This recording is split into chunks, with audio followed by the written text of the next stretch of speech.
All right, if you'll basically close your book and look at the front cover, you'll notice that the label says this is an introduction to the Constitution.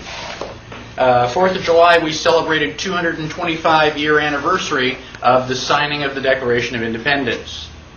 Back in 1983, I started studying the IRS in particular and the U.S. Constitution in general. So I've been studying the Constitution for about 18 years. Now, I've tried to condense that 225 years of history and that 18 years of study into an 8-hour class. This is going to be incredibly superficial. I am going to open up all sorts of cans of worms. And at the end, I anticipate that you will have far more questions than you do right now. So I'm going to be covering the material relatively quickly. It's supposed to basically get you started and give you a good foundation. Now, I know that this particular group is a little bit more familiar with the way things really are. And I definitely am willing to handle any of your questions toward the end of the class. I started out with a 48-page handout, and there was too much information to cover in 8 hours.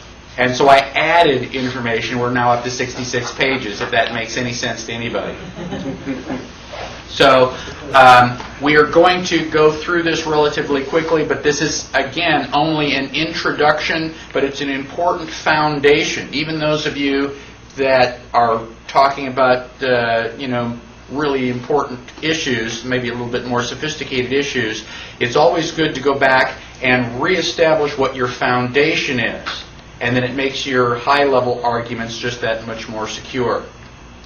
Now, before I even started the class, I've had several people point out to me that the flag is upside down.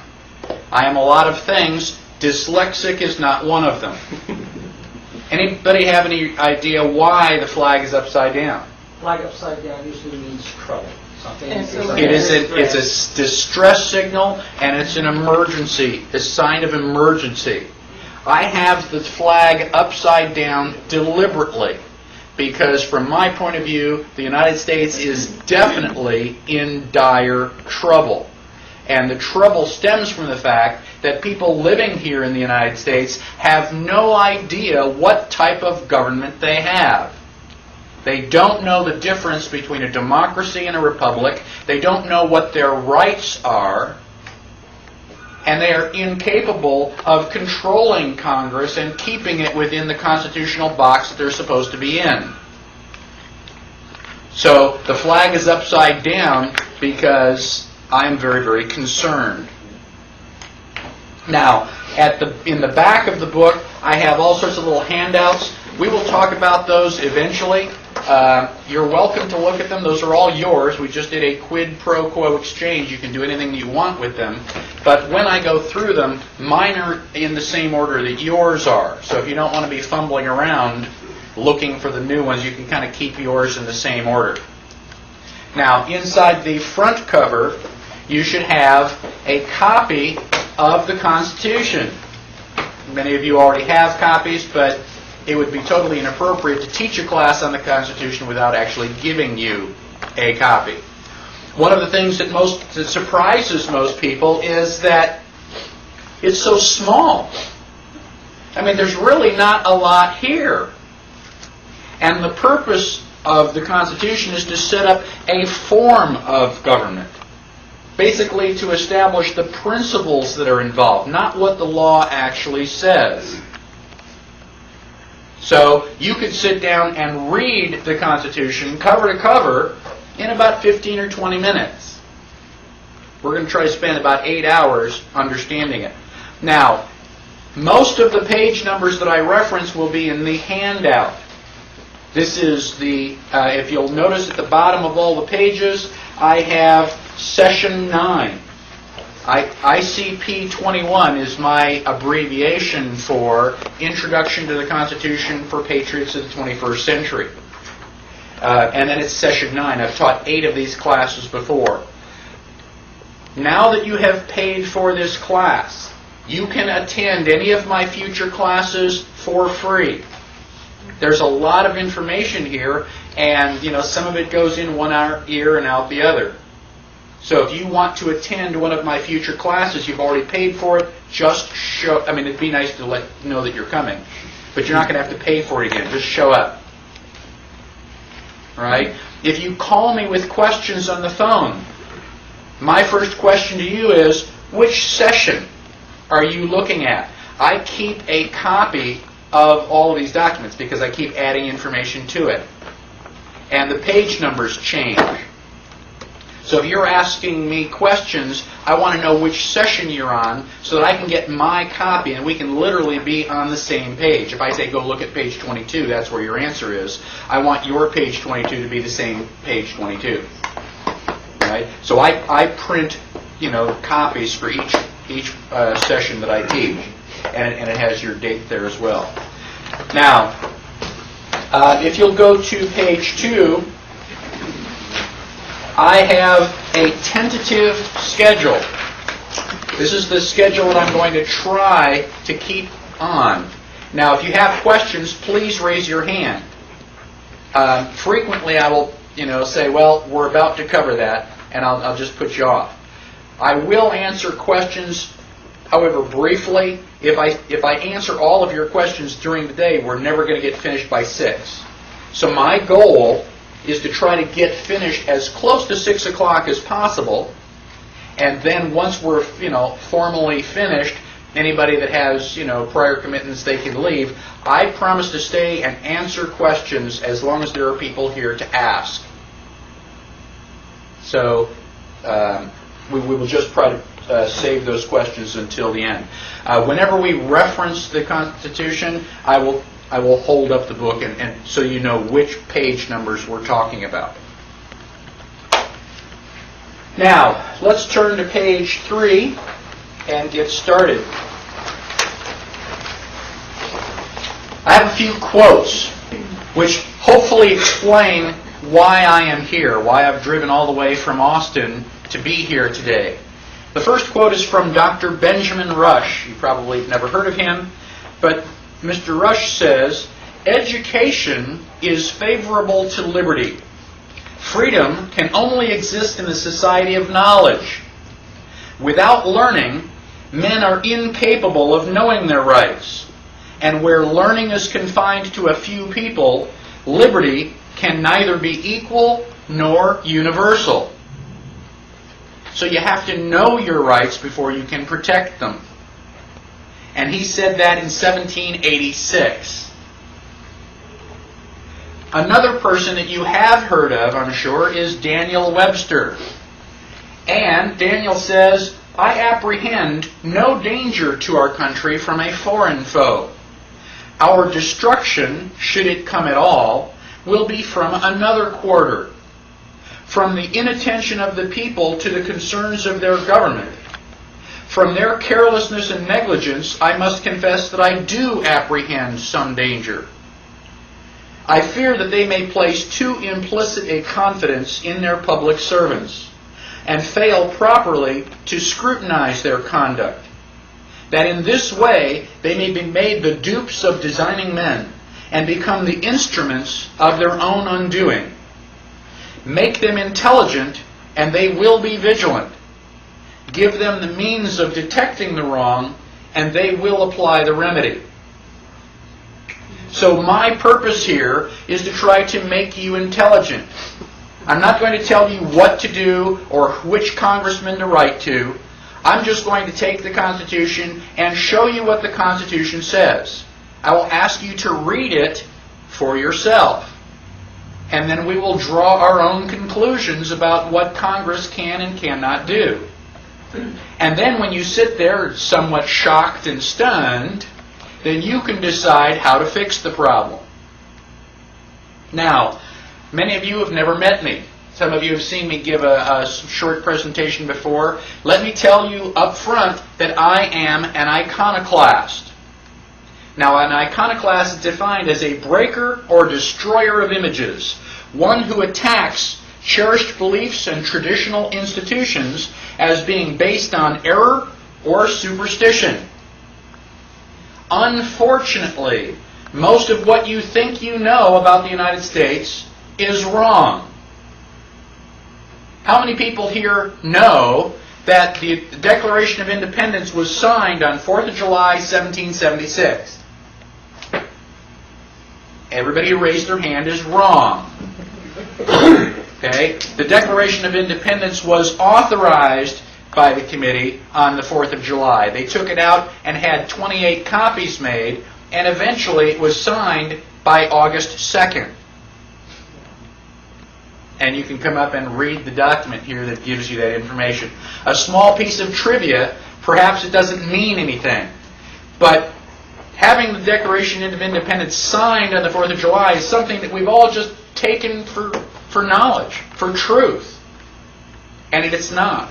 And again, most of what we have been taught about the United States, we've been misled or just misinformed. Now, the very first topic is the difference between rights and privileges. This topic is fundamental to everything else that we are going to learn. That's why I put it first. Everybody's just shown up this morning. Probability that you're going to fall asleep on me in the first 30 minutes is less than, the probability that you'll be dozing at the end. So if you are going to stay awake for any information, stay awake for this. If you don't understand this, the rest of the class is basically hot air. A right is defined as a power, privilege, faculty, or demand inherent in one person and incident upon another. Generally defined as powers of free action. Something that you have the sovereign authority to do because there is no higher authority to get permission from. There's nobody to ask. You've heard the expression, the buck stops here. That means you're it. You make the final decisions. That's what sovereignty is all about. You are endowed by your Creator with certain unalienable rights. You don't have to ask. Now, this is the exact opposite of a privilege. A privilege is defined as a particular and peculiar benefit or advantage enjoyed by a person, company, or class beyond the common advantages of other citizens. A particular right, advantage, exemption, power, franchise, or immunity held by a person or class not generally possessed by others. A temporary authority granted to you by someone of a higher authority. Let me give you an example. If I walk out of the back door of my house and I walk out onto my land, I can walk back and forth, back and forth, back and forth across my land all day long. Do I have to ask anybody for permission? No. It is my land. I own the property. And because I own the property, I have a right to do anything I want with that property. And if I want to walk back and forth across it, I will. Now, let us presuppose that you have the property or the land right next door. Let us further presuppose that I want to walk to the store, which is just across your land. Can I walk back and forth across your land anytime I want? No. I have to get permission. It is a privilege for me to walk across your land. Why? Because I don't own your land. You own your land. You have complete and total authority to do whatever you want with your land. Monday, Tuesday, and Wednesday, you may decide to let me walk across your land. We're next door neighbors, we're buddies, we go out, socializing together. So there's no reason that I shouldn't walk across your land. Yes, you may. On Thursday, you may wake up on the wrong side of the bed. You may have had a fight with your significant other. You may just be in a bad mood. You don't have to have a good reason. You just have to have a reason. And you can say, no, you may not walk across my land. You have to walk around. So walking across your land is a privilege granted to me by someone of higher authority, the owner of the property, you. That privilege can be revoked at any time. Yes, you may. No, you may not. Yes, you may. No, you may not. And I have no control over that. One of the fundamental problems in the United States is that the government has convinced us that we have certain privileges granted to us by the government. Excuse me, I have rights endowed to me by my Creator. Where does the government get power? We, the people, grant the government privileges.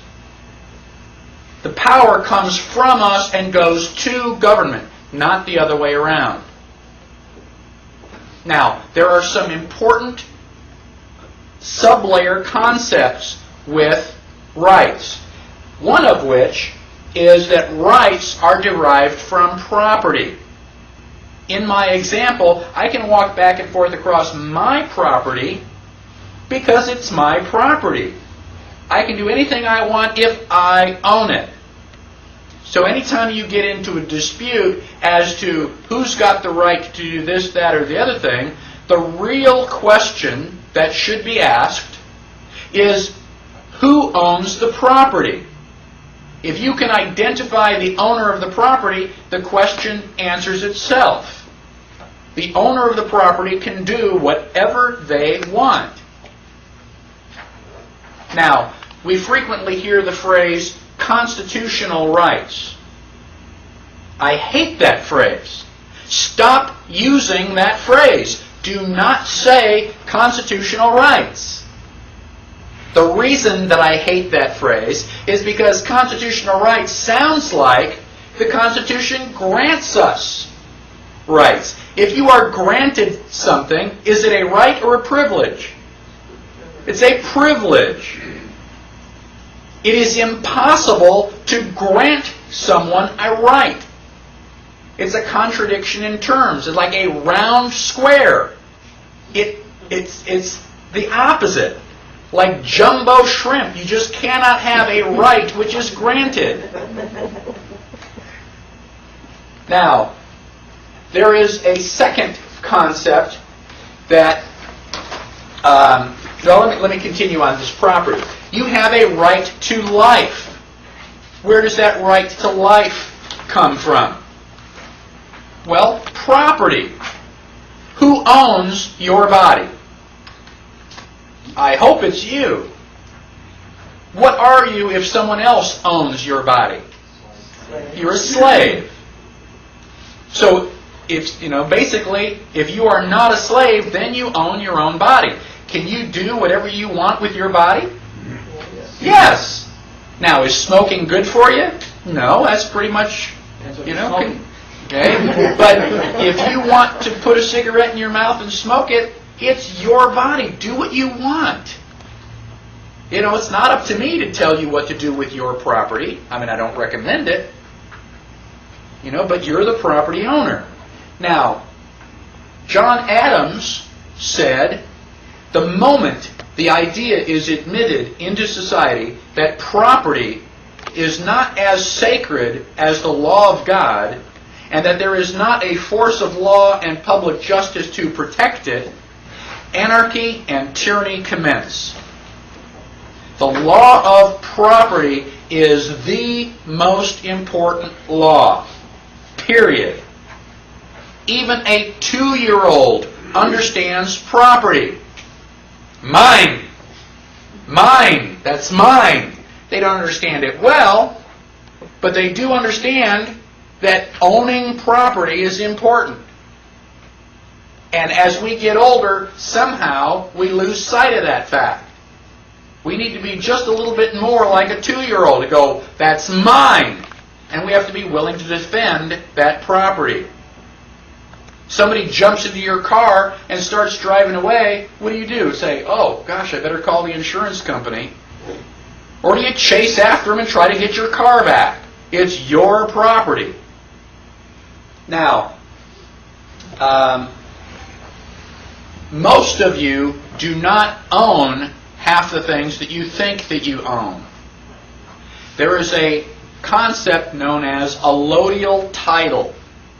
Allodial title means that you own it. I mean, the way that we think of when we say that you own something. Allodial title is generally referred to when we talk about land. If you own the land in allodial title, then you genuinely own the land. How many people went to a real estate agent when they bought their house? Okay, when you go to a real estate agent, are you buying property or real estate? There is a difference. When you buy real estate, you purchase everything from the ground up. You own the house, you own the trees, but you do not own the earth that it sits on. Can you go out in your backyard and drill for oil? No. Why? Because there's an ordinance against it? If it's your property, can you do whatever you want with your property? And if I can't drill for oil in my backyard, then apparently I don't own the property. Do you pay property taxes? Why? Who are you paying property taxes to? If it's yours, why would you have to give somebody else money? And the truth of the matter is that you do not own the land. You own the house on top of the land, but you are renting the actual land. And unless you have a allodial title to the land, it is not yours. Now, we will talk about allodial title when we get to the history of the United States. When we broke off with England, people in the American continent here, the people in the United States, were the first people allowed to own land in allodial title. Prior to that, everything was owned by the king. Now, there are 50 states in the United States. Only one currently still allows you to own land in allodial title. And you are all very, very lucky because that state is Texas. However, most people in Texas still do not own their land in allodial title. Learning how to own your land in allodial title is another class that I haven't written yet. Now, let's talk about property. I want to really have you understand it. Let us presume that I own my land in allodial title, the way that we think of when we own something. Now, if it's my land, and I have this stack of lumber on my land, can I take that stack of lumber and nail it together in the shape of a house? Yes. Why is that? Why can I build that house? Because it's my land, it's my wood, it's all my property. And I can do whatever I want with my property. I don't have to ask anybody for permission. So now I build this house on my property. And I look at that house 2 weeks later and I go, well, I've changed my mind. I really don't want that particular house. Can I take all those nails out and disassemble that house and stack the lumber back up? Yes. Yes, because it is my property. I can rearrange my property and put it in any shape I want. Well, it took me a long time. It was a lot of work to nail all that stuff together. And it's going to be a lot more work to, pull it apart and stack it up again. And the wood's not that important to me. Can I light a match and burn that house down? Some people say yes, some people say no. Is it arson? No, it's not arson. I can burn my own house down if I want. It's my house. If I have a chair in the kitchen, I go, I really don't like this chair. Can I break it up and throw it in the fireplace? Yes, I can burn the chair because it's my property. Why can't I build a house? Burn the house. It's just a bigger chunk of property. So I have a right to burn down my own house, and it's not arson. Unless I have insurance out on it. Now, if I have insurance on the house and I burn it down, that's fraud. I'm going to be thrown in jail not for burning the house down, but for lying to the insurance company and trying to get their money if I try to collect. That's where the problem is. So you have to really understand rights. And if you understand property, you have some idea where rights come from. All right derives from property. And you can do whatever you want with your property. Now, there's another, I want to warn you that the government is trying to take your property away. They want your stuff. They are stealing your car, in effect. Are you going to chase after them? Now, I have a quote that says, "Every man holds his property subject to the general right of the community to regulate its use to whatever degree the public welfare may require it."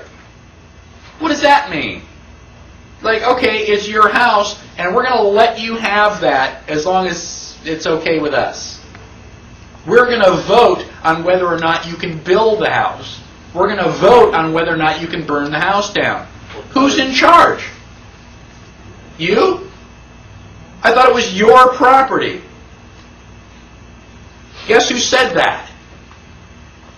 That was A traitor. Theodore Roosevelt, President of the United States. These are socialist ideas. All right? Now, the second important concept that derives from right is that every single right has a responsibility. You cannot have one without the other. You cannot have a right without responsibility. You cannot have a responsibility without a right. It is impossible. Just the same way, I cannot have a heads without a tails. If I've got one, I've got the other. They're opposite sides of the same coin. Now, your right holds the responsibility of exercising that right properly. Does a 6-year-old child have a right to life? Anybody say no? Good. All right? A 6-year-old does have a right to life. Why? Because that 6-year-old owns its body. Your body is the first property that you own. As you come into the world, on the day of your birth, you are a property owner. You know, it's tiny, it's pink, and it's crying, but that's your property. Now, does a 6-year-old have a right to keep a weapon on their hip? Can they walk around with a concealed weapon? Generally not. Even I, strong Second Amendment supporter, would not give a gun to a 6-year-old. Why? Because a 6-year-old does not have the mental capacity to understand their responsibility. A 6-year-old does not quite understand that death is permanent and irreversible. On the cartoons and on TV, you can shoot somebody and they go, "Ah!" And then 5 seconds later they jump up and go, "Okay, next." It's all pretend. Well, death is not pretend. It is permanent and it is real, and you cannot undo it.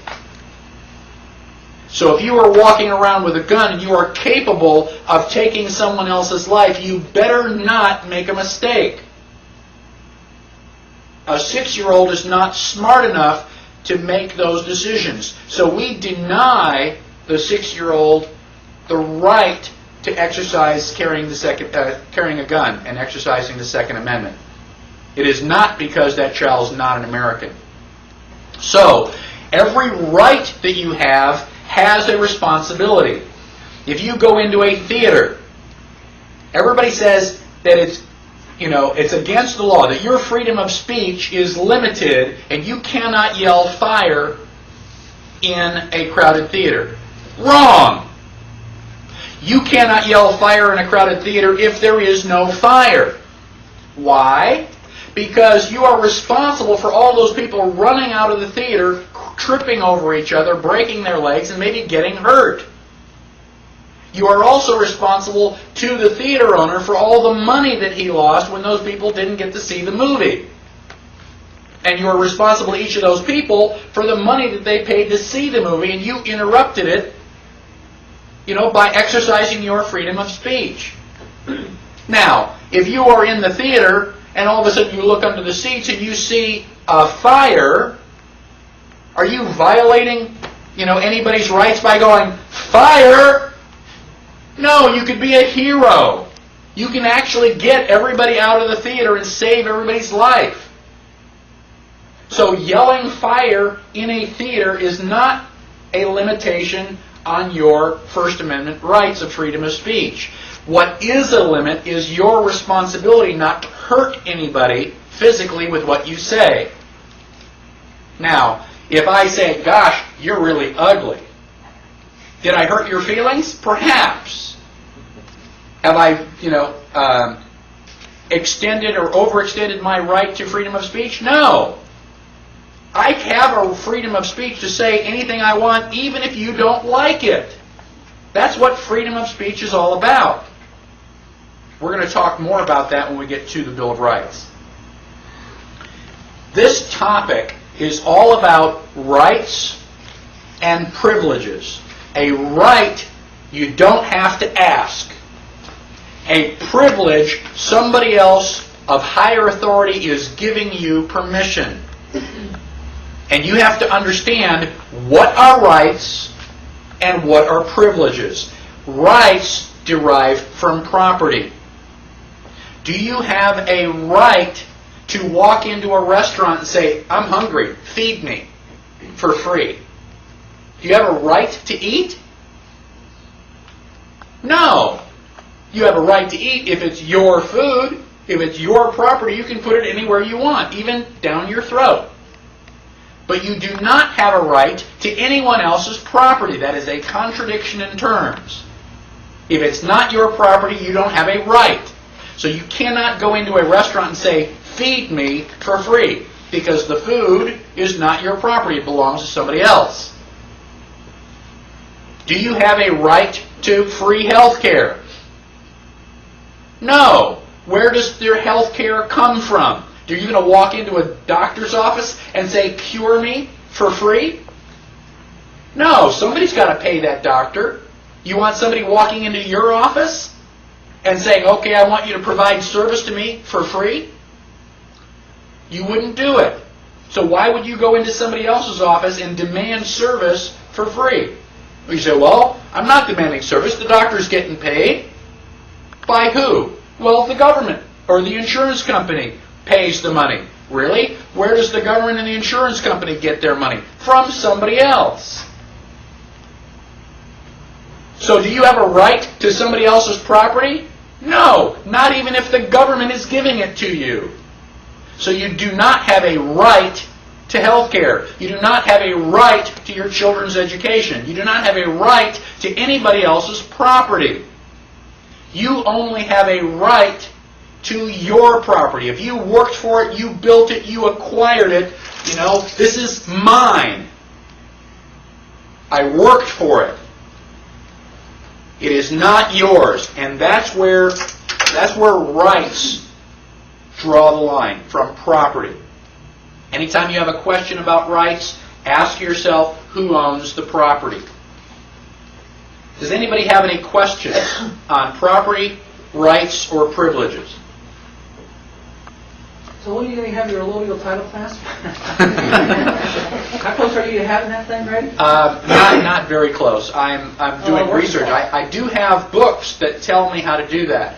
And I have several people who want that particular class. Yes, and we are one of those people when we get there. Okay. Well, if we can't own the land, do we have to pay taxes on the buildings that we put up on it?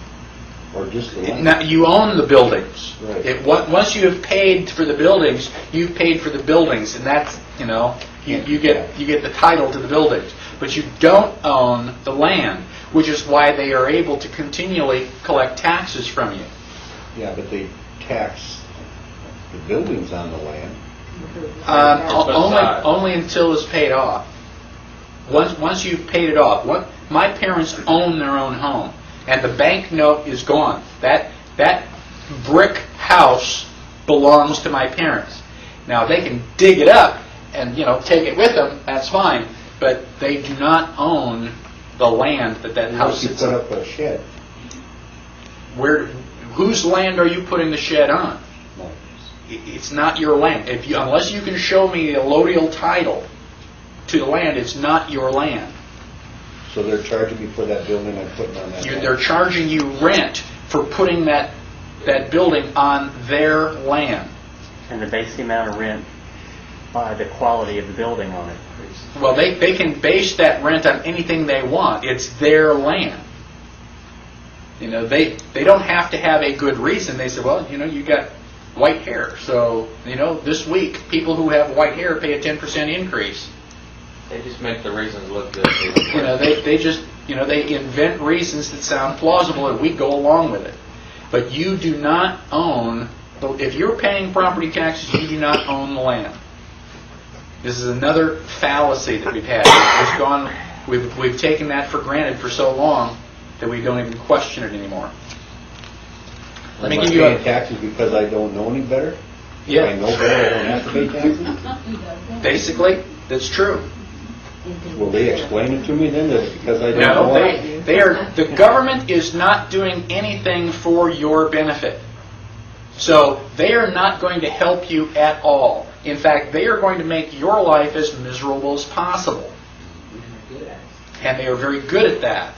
So you have to know it, and you have to assert your rights. The Bill of Rights says that you have freedom of speech and freedom of religion. If you stand up and start talking and I say, sit down and shut up, and you do you have freedom of speech? So, well, gosh, it's written right over here. So what? The Bill of Rights did not give you your freedom of speech. And it's not freedom of speech if it's only the stuff that I agree with. If you and I agree, well, then you don't need freedom of speech because we're cheering for the same baseball team. It's when you get up and say something that I don't particularly like, and I try to shut you up, that you go, no, I'm not going to sit down. I am going to stand here, and I am going to say what I think. I have freedom of speech, and I'm willing to fight for it. Thomas Jefferson said that you only have the rights that you are willing to fight and die for. So you have to know your rights, and you have to assert them. And again, once we get to the Bill of Rights, I'll give you a little anecdote that shows that. As far as allodial title, let me give you a little bit better example because it's easier to understand. When you purchase a car, how many people purchase a car paying cash? That's good.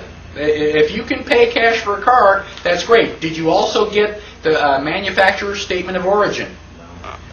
Well, then you basically wasted some of your money. Every automobile that comes off the assembly line has a piece of paper associated with it, a birth certificate for that particular car. And it is called a manufacturer's statement of origin, or MSO. Now, most of us who are mere mortals, we go in and we buy a car with a bank loan. Now, the bank pays the money, and we get a payment coupon book from the bank. Now, that MSO generally is transferred to the state. The state will microfiche it and then put it through the shredder.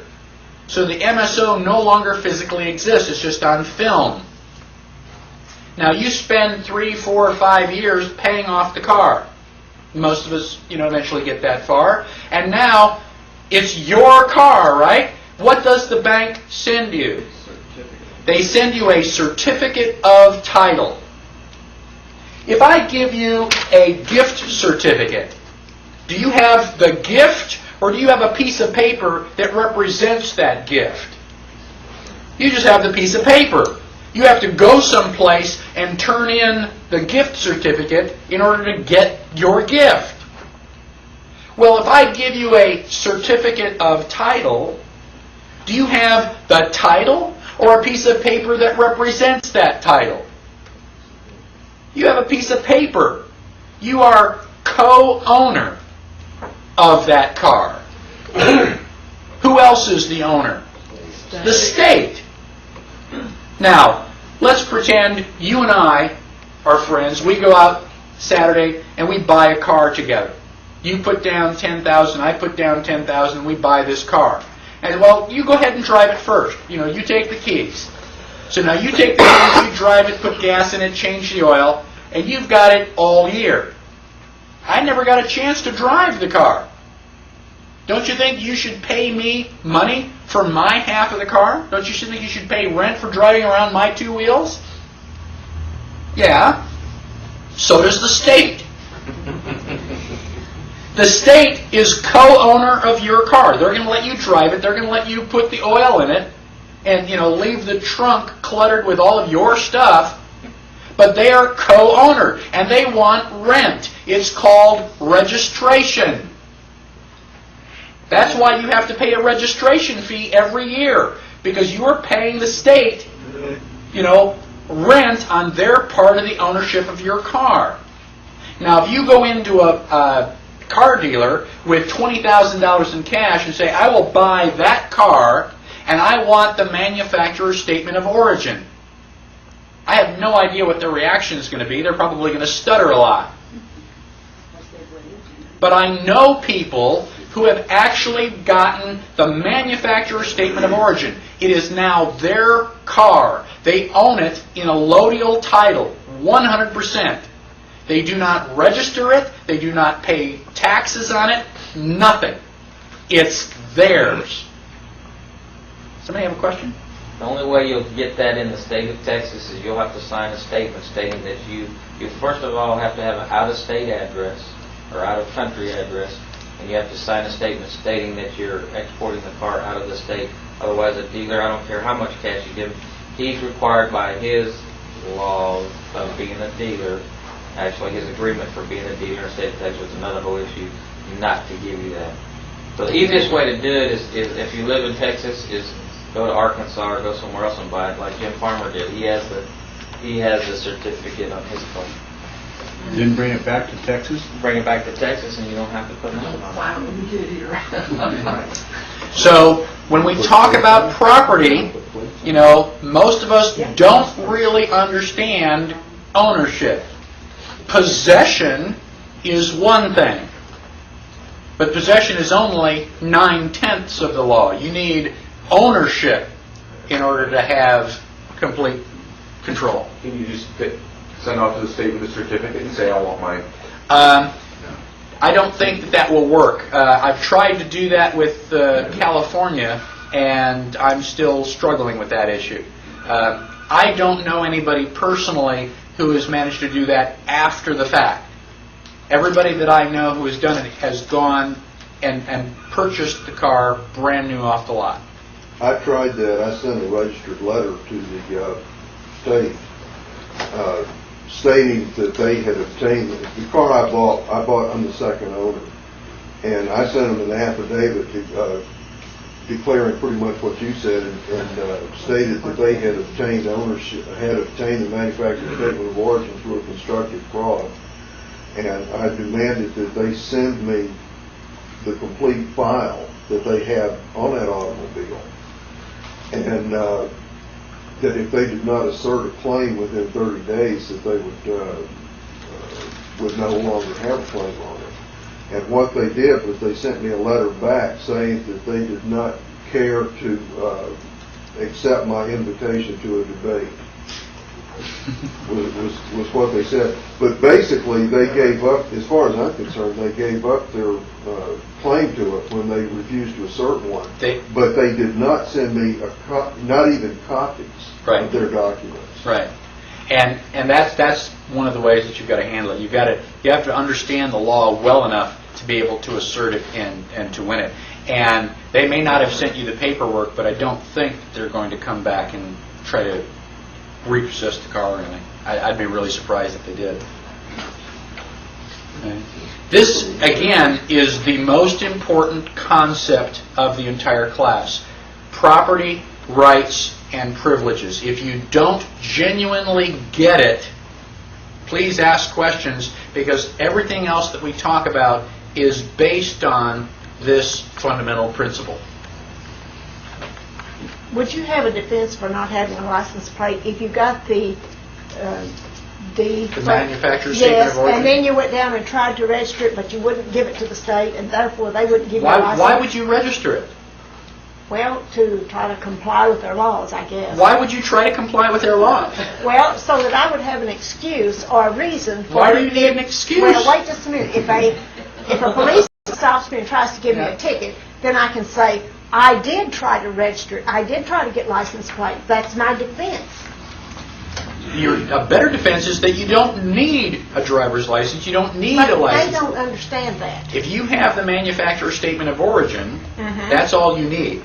Now, the fact that the police officer is uneducated and doesn't understand that, that's just kind of the way life is. And your life will be a whole lot easier if you get the driver's license and you get the license plate. That if you want easy, go along with the flow. If you want freedom, you're going to have to buck the system. Freedom is not free. It's not easy. And as we're learning, freedom isn't for everybody. And I understand if you don't want to spend the time and the hassle and you don't want to be arguing with police officers on the side of the road, have a driver's license, get your license plate, keep everything up to date. Not everybody, is prepared or ready to go through that kind of hassle. Because it is. The government is going to make your life as miserable as they possibly can. Because you are not following the system, and that's what they want. They want you to follow the system. Because that way they can control you and put you where they want you. That's not freedom. Freedom is not free. Freedom is not free. It is a lot of work. Number plates will drive on this day, even numbers will drive on that day. When does that infringe upon? One last thing about rights. The only limitation on your rights is the equal rights of others. You can do anything you want as long as you do not violate someone else's rights. And again, this is a real clear distinction. Property is mine or yours. If it's my property, I can do anything I want. If it's your property, I better ask. So as long as I don't destroy your property, then I'm fine. I can do anything I want. That's the fundamental ideal here in the United States. Now, I'm on page 5. John Dickinson said, "Kings or parliaments could not give you the rights essential to happiness. We claim them from a higher source, from the King of Kings, the Lord of all earth. They are not annexed to us by parchments and seals. They are created in us by decrees of providence." So the Constitution is wonderful, but it doesn't give you anything.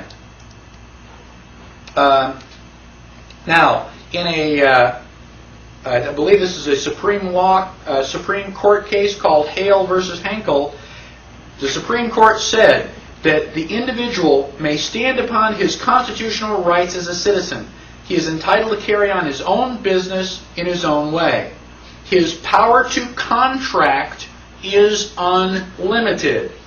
This is good news and bad news. That means that you can sign a contract to do anything you want. That's good news. The bad news is that's exactly what the government has used to basically put us in the situation that we are in.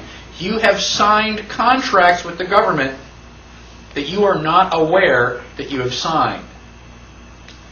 Now, another ruling here says that the general rule is that an unconstitutional statute, although having the form and name of law, is in reality no law, but is wholly void and ineffective for any purpose, since unconstitutionally dates from the time of its enactment, and not merely from the date of the decision branding it so. So, if I pass a law that tries to make slavery legal, and we do that for about 10 years, and somebody says, wait a minute, I think slavery is illegal and unconstitutional. It doesn't become unconstitutional 10 years from now. It's unconstitutional to start with. It was never a law in the first place. Now, I have just a few more minutes here before we take a break, but I would like to leave you with some interesting questions that we will try to answer a little bit later. Okay? If I have a right to keep and bear arms, why do I have to get a concealed carry permit? Doesn't a permit give me permission? Permission is related to a privilege. If I have a right, that's a contradiction. You cannot give me a permission to exercise a right. It's a contradiction. And privileges are generally identified by a permit or a license, a piece of paper that somebody gives me says, okay, you have a license to drive. Why do I need a license to drive if I have a right to travel? And more importantly, if I get a marriage license, what does that marriage license give me permission to do that I could not do before the marriage license? And who is giving me that permission? And where did they get the power to give me that permission? And where did the first marriage license start with in the first place? Think about those things. We're going to take about a 10-minute break and then we'll come back.